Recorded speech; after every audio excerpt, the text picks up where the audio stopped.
का अंतिम अक्षर है छ। छछा छिन में परलय सब मिट जाई, छेओ परे तब को समझाई। छेओ परे कहूँ अंत न पाया, कहीं कबीर अगमन गोहराया। सदगुरु छ अक्षर के माध्यम से उपदेश करते हैं कि मौत आकर तुम्हारा क्षण में ही प्रलय कर देगी और शरीर के जाते ही तुम्हारा अपना माना हुआ सब कुछ समाप्त हो जाएगा। जब मौत की चोट तुम्हारे ऊपर पड़ेगी और तुम संसार से विदा होने लगोगे, तब तुम्हें कौन सत्य समझा सकेगा। छेओ परे तब को समझाए। जब मौत की चोट पड़ेगी तब तुम संसार से विदा होने लगोगे, तो उस समय सत्य कौन समझा सकेगा। तो सदगुरु कहते हैं छेओ परे कहूँ अंत न पाया। जिस व्यक्ति ने जीवन में वासना बंधनों का अंत न कर पाया, वह मरने पर उसका अंत कैसे कर पाएगा। कबीर साहब जी कहते हैं, इसलिए मैं पहले से ही तुम्हें सावधान होने के लिए पुकार कर कहते जा रहा हूँ। कहाँ ही कबीर अगमन गोहराया। सदगुरु कबीर साहब जी लोगों को सावधान करते हुए पुकार करके कहते हैं कि मैं तुम्हें पहले ही सावधान कर रहा हूँ कि जीवन रहते ही बंधनों और वासनाओं को छोड़ने का प्रयास करो। ये बंधन और ये वासना ही आवागमन का चक्कर है। छीन में परलय सब मिट जाए। संसार का परम सत्य विधान है। जो शारीरिक जीवन परम सत्य लगता है, वही मौत के आते ही परम असत्य हो जाता है। लोगों को ये जीवन जो है शारीरिक जीवन परम सत्य लगता है कि ये शरीर जो है 60 साल 80 साल 100 साल तक रहने वाला है। लेकिन जब मौत आती ही लोगों को लगता है कि संसार छूटने वाला है, प्राणी पदार्थ छूटने वाले हैं। श्रद्धे पिता माता गुरु विद्वान पूज्य प्यारा पुत्र प्यारा मित्र प्रिय पत्नी प्रिय पुत्री के शरीर में से जीव निकलते ही लोग कहते हैं कि हंसा तो चला गया, अब मिट्टी पड़ी है। इसका जल्दी से क्रियाकर्म कर देना चाहिए, क्योंकि जब जीव निकल जाता है तो शरीर मुर्दा हो जाता है। फिर मुर्दा शरीर को कोई रखना नहीं चाहता, चाहे प्रिय से प्रिय पुत्र हो, माता हो, पिता हो, गुरु हो या पति हो या पत्नी हो। शरीर से जीव निकलते ही शरीर जो है मिट्टी हो जाती है और उस मिट्टी को कोई रखना नहीं चाहता, क्योंकि जब तक शरीर में जीव है तब शरीर जो है सुंदर लगता है। जैसे ही जीव निकल जाता है शरीर मुर्दा हो जाता है। और कितने लोग तो मुर्दा शरीर से डरते भी हैं। उसके पास जाना, उसे छूना, उसे ऐसा लगता है कि हम किसी अद्भुत चीज को पकड़ रहे हैं। ऐसे लोग जो है मुर्दा शरीर से डरते हैं। कहते हैं कि मुर्दा जो के अंदर भूत प्रवेश कर जाता है। तो इस तरह लोग जो है मुर्दा शरीर से डरते हैं। और जब शरीर निकलता है तो शरीर भी विकृत हो जाता है। किसी की आंखें खुल जाती है, किसी का मुंह खुल जाता है, किसी का जो चेहरा है विकृत हो जाता है। तो उस स्थिति में कितने ऐसे कमजोर दिल के लोग होते हैं, उसे देख नहीं पाते। तो इस तरह जब तक शरीर में जीव है तब तक शरीर जो है बढ़िया दिखता है। तो उस तरह जीव जो है उसका जो गुण है बड़ा विलक्षण है। ये जीव का जो गुण है बड़ा ही विलक्षण है। जब तक शरीर में है शरीर सुंदर लगता है। शरीर के प्रति लोगों का आकर्षण है। ये शरीर के साथ लोग जो है उठना बैठना सब क्रियाकर्म करेंगे। लेकिन जैसे ही जीव निकलेगा इस शरीर को लोग जो है छूना पसंद नहीं करेंगे। तो इसलिए लोग यही कहते हैं कि मिट्टी पड़ी है, इसका जल्दी क्रियाकर्म कर देना चाहिए। हम व्यामोहवश संसार के प्राणी पदार्थों को अपना मानकर उसकी ममता किए बैठे रहते हैं। उसके अहंकार में हम इतराते हैं, परंतु श्वास निकलते ही अपना क्या रह जाता है। और कभी भी श्वास निकल सकता है। इस शरीर में जो जीव है वो केवल प्राण है, प्राण वायु है। कब श्वास रुक जाए और कब शरीर से प्राण निकल जाए, इसका कोई ठिकाना नहीं है। श्वास आ रही है, जा रही है, यही जीवन है। जो श्वास है वही जीवन है। श्वास रुक गई तो शरीर जो है निष्क्रिय हो जाता है।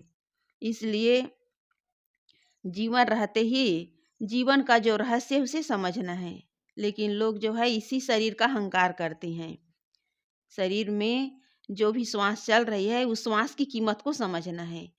जब तक श्वास है तब तक जीवन में कुछ अच्छा काम कर लेना चाहिए, धर्म का, भक्ति का, सत्संग का, और किसी के साथ प्रेम का व्यवहार कर लेना चाहिए। लेकिन मनुष्य झूठे अहंकार में फूले फूले फिरते हैं।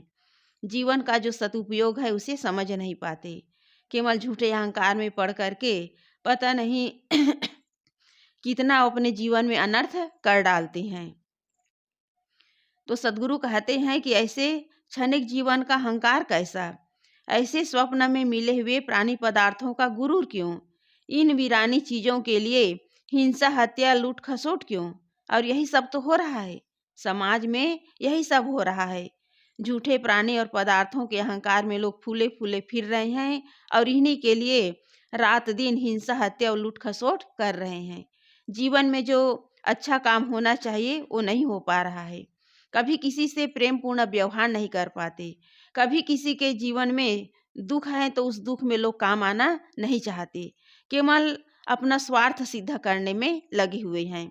और इसी स्वार्थ को सिद्ध करते करते जीवन का अनमोल समय हाथ से निकल जाता है। और जो काम करना चाहिए, कल्याण का काम, आत्म शांति का काम, धर्म भक्ति का काम, वो नहीं कर पाते।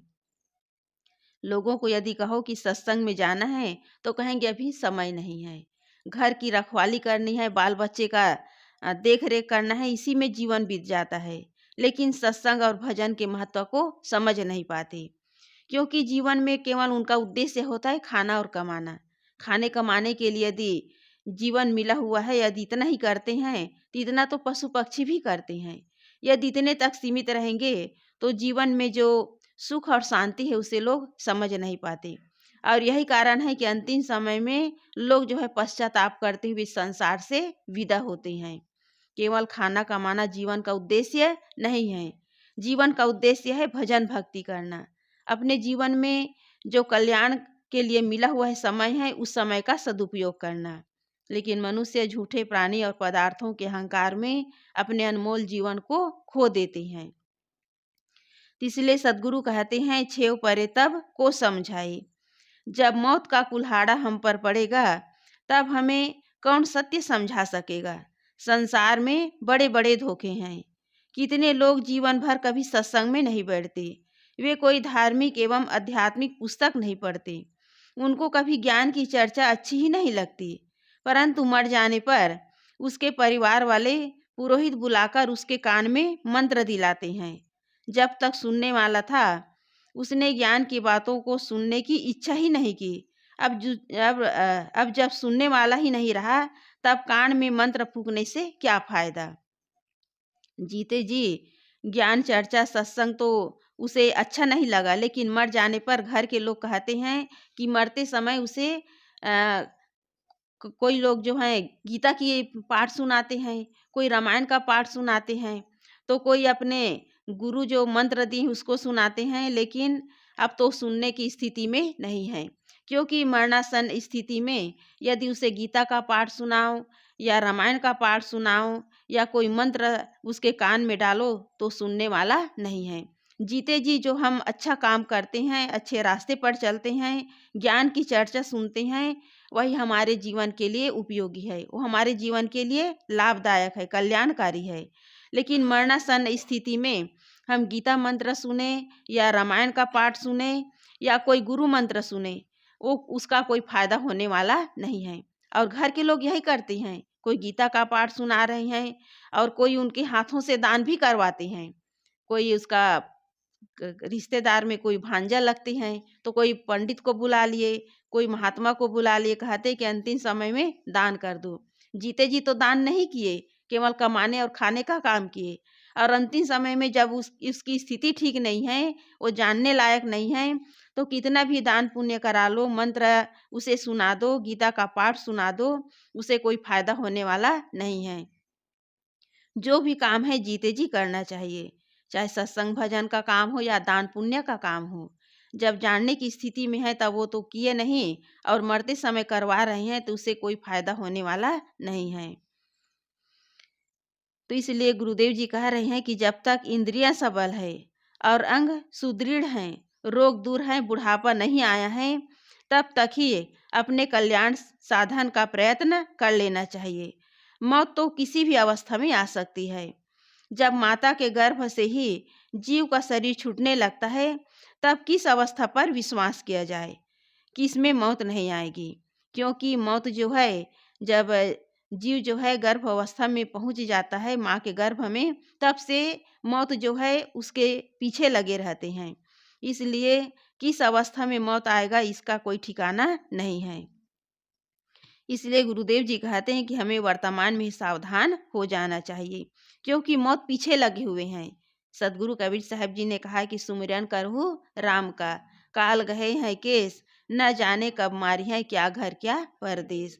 पता नहीं कब स्थिति में मौत आएगी और कब हमें इस शरीर को छोड़ करके जाना पड़ेगा। इसलिए जो भी समय मिला हुआ है उस समय का हम सदुपयोग करें।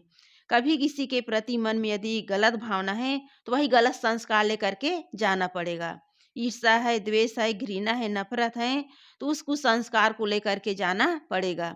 इसलिए ये मानव जीवन अपने आप को सुंदर अपने जीवन को जीने के लिए मिला हुआ है, लेकिन लोग समझ कहाँ पाते हैं। रात दिन केवल अत्याचार और दुराचार में लगे हुए हैं, और अंत में जब मौत आता है तो यही लोग पश्चाताप करते हैं। इसलिए सदगुरु कबीर साहब जी कह रहे हैं कि अंत परे छेव परे कहूँ अंत न पाया। जब मौत का जब नगाड़ा बजेगा तो उस समय कोई तुम्हें समझा नहीं पाएगा। इसलिए जब तक जीवन है तब तक जीवन के अर्थ को समझने का यदि प्रयास करोगे तो जीवन में जो कल्याण का काम है वो हो पाएगा। लेकिन जीते जी यदि हम बंधनों को छुड़ाने का, दुख से ऊपर उठने का काम नहीं किए तो अंत में केवल पश्चाताप करना पड़ेगा। वासना का अंत कर देना, जीवन को स्वर्गमय, सुखमय, आनंदमय एवं मुक्त बनाना है। जीवन में ही उपासना, भक्ति, विवेक, वैराग्य आदि साधनों से वासना का त्याग किया जा सकता है। वासना से परे जीवन सारे आग्रहों से रहित हो जाता है। जिसने सभी वासनाओं का त्याग कर दिया उसके जीवन में कहीं भी मानसिक पीड़ा एवं टीस नहीं रह जाती।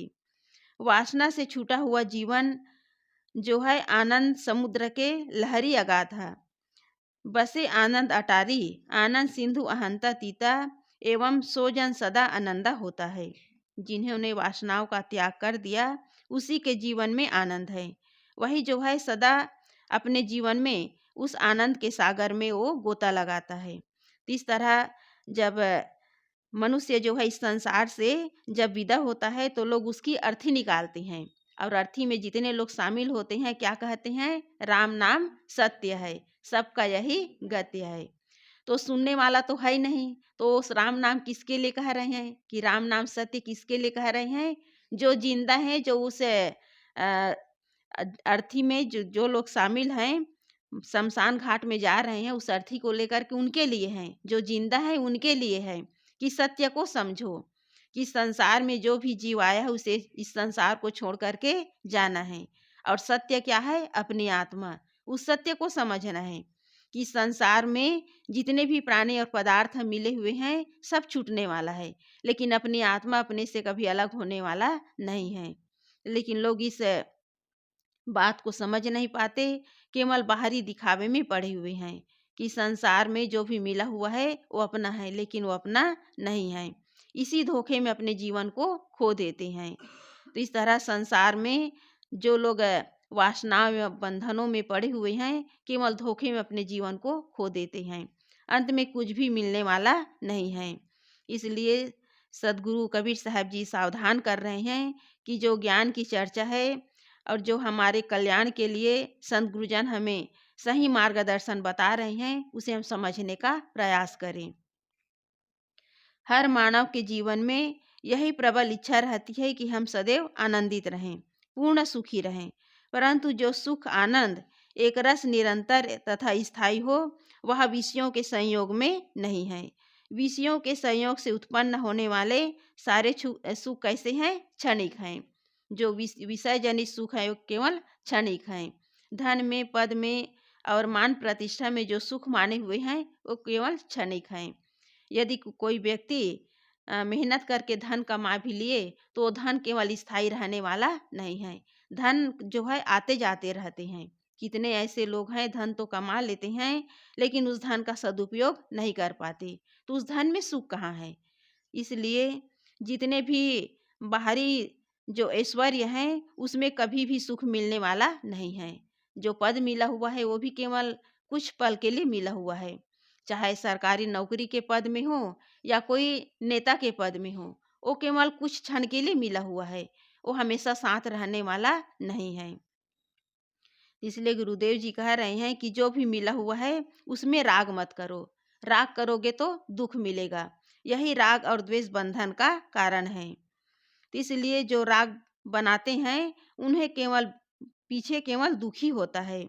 स्थायी सुख एवं आनंद विषयों से रहित होने में है। जो स्थायी सुख और स्थायी आनंद किसमें है? विषयों से रहित। जो विषयों में डूबा हुआ है वो केवल भौतिक ऐश्वर्यों में सुख ढूंढता रह जाता है, लेकिन उसमें सुख नहीं है। सुख है विषयों का जो विकार है उसे दूर करने में। जब तक विषय अंदर भरा हुआ है, विषयों के प्रति आसक्ति है, स्थायी सुख मिलने वाला नहीं है, केवल उसमें क्षणिक सुख है। जब हमारे मन में विषयों की वासनाएं सर्वथा निकल जाती है तब जो है अनंत सुख का सागर पा जाते हैं। इस प्रकार जब तक वासनाओं का त्याग नहीं होगा तब तक वो अनंत सुख मिलने वाला नहीं है। इसलिए सद्गुरु कहते हैं, छेव परे कहूँ अंत न पाया। मौत हो जाने के बाद वासनाओं के अंत होने की बात नहीं उठती, क्योंकि जब तक वासनाएं हैं तब तक इस गमनागमन का चक्कर जो है बना रहता है। शरीरांत के बाद जीव वासनाओं के वशीभूत होकर पुनः भटकता है। वासनाओं का अंत तो जीवन काल में ही संभव है। इसलिए सद्गुरु कहते हैं कि कहीं कबीर अगमन गोहराया। मैं पहले ही सावधान करता हूँ, यदि परम सुख के धाम में पहुँचना चाहते हो तो वासनाओं का त्याग करो। इसके अलावा और कोई रास्ता नहीं है उस अनंत सुख को प्राप्त करने के लिए। अनंत सुख, अनंत शांति को प्राप्त करने के लिए क्या बताए हैं? वासनाओं का त्याग। इस प्रकार जब तक हम वासनाओं का त्याग नहीं करेंगे, प्राणी पदार्थों के प्रति जो आसक्ति है उसका त्याग नहीं करेंगे, तब तक उस अनंत सुख को कोई प्राप्त नहीं कर सकता। इसलिए सद्गुरु कबीर साहब जी लोगों को पुकार करके कह रहे हैं, सावधान कर रहे हैं कि जब तक वासनाएं हैं तब तक जीव को वो परम सुख, परम शांति मिलने वाला नहीं है। तो इस प्रकार जो जीते जी वासनाओं का त्याग कर देता है, आसक्ति को पूरी तरह मिटा देता है, वही अपने जीवन में उस परम सुख को, परम शांति को प्राप्त कर लेता है। और ये काम जीते जी करना होगा, मरने के बाद ये काम होने वाला नहीं है। तो सद्गुरु कबीर साहब जी इस अक्षर के माध्यम से लोगों को समझा रहे हैं कि जीवन कैसा है, क्षणभंगुर है। और इस क्षणभंगुर जीवन को पा करके यदि हम सावधान नहीं हुए, सावधानी पूर्वक जीवन नहीं जिए, तो फिर इस संसार में फिर आना पड़ेगा। तो इस प्रकार क्षणभंगुर जीवन को समझ करके हमें सावधान होना है और सावधान होकर के अपने अंदर जो वासनाएं हैं, जो आसक्ति है, उसे मिटा करके जो अनंत सुख है उसे प्राप्त करना है। और ये काम जीते जी करना होगा। मरने के बाद ये काम नहीं हो सकता, क्योंकि मरने के बाद शरीर जो है मुर्दा हो जाता है, जीव निकल जाता है। और जब तक शरीर में जीव है तब तक हम ये काम कर सकते हैं, मरने के बाद ये काम होने वाला नहीं है। बोलिए सद्गुरुदेव की जय।